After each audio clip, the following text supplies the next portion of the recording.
Don't leave the Age of Apocalypse without your free haircut.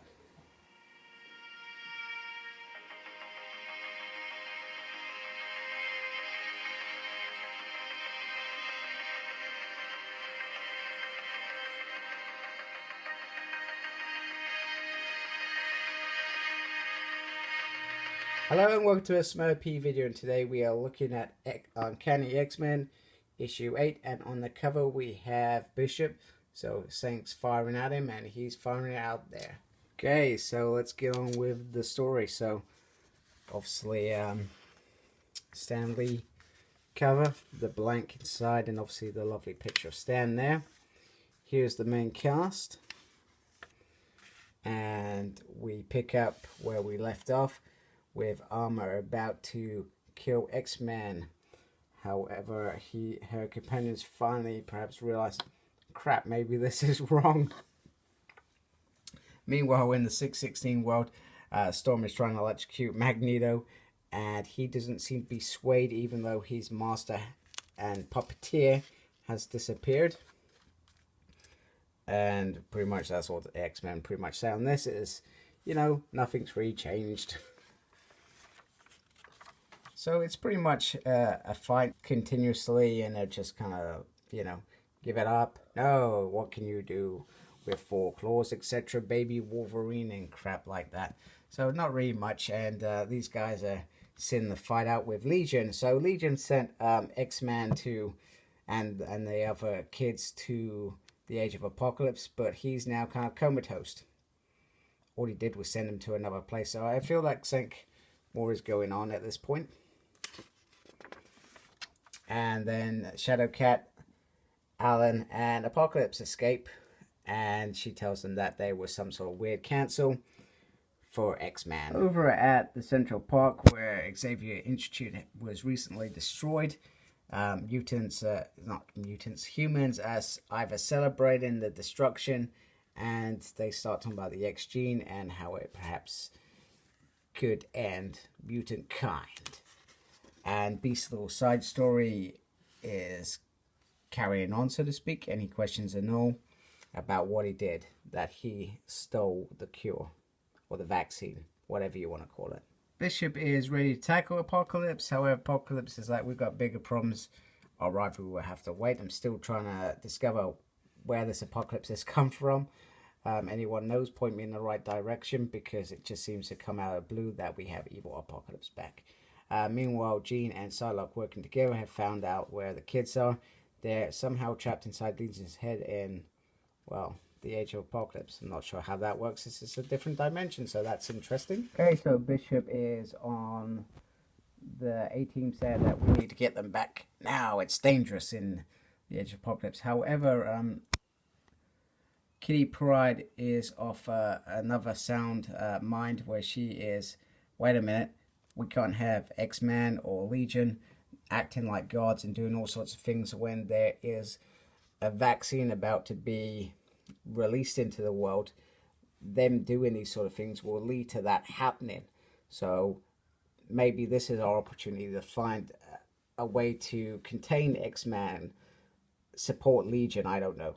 And the kids being who they are, they can have themselves in Kitty's mind, which is good, because Jean had looked at the kids a little bit different than Kitty does. So Kitty pretty much, Bishop says you're insane. She's like, well, you know, we don't really stand a chance otherwise.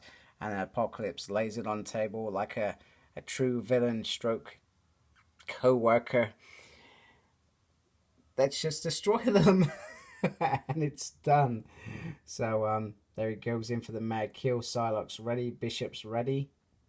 So the battle lines are happening, and pretty much Jean holds Apocalypse back, and Key's like, no, this isn't what I was saying.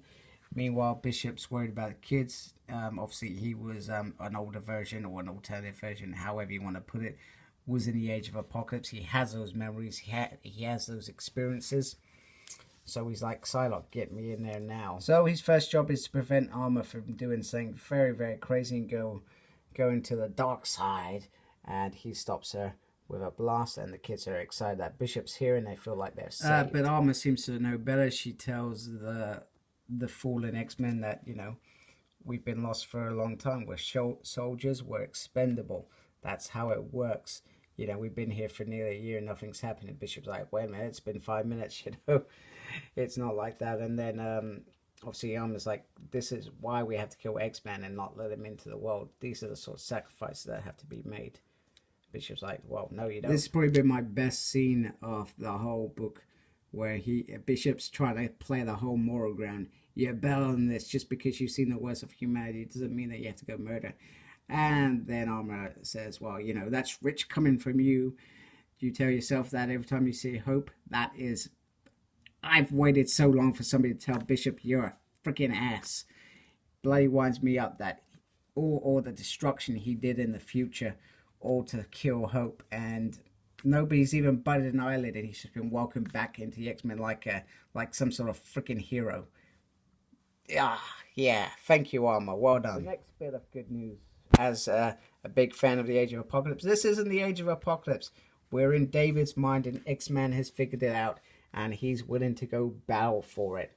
So guess how this ends. And Legion is quite confident in his powers. However, X-Man seems to strip it away quite easily and takes over his mind. So X-Man pretty much sends everybody back to where they belong. Apocalypse is keen to know what on earth is going on.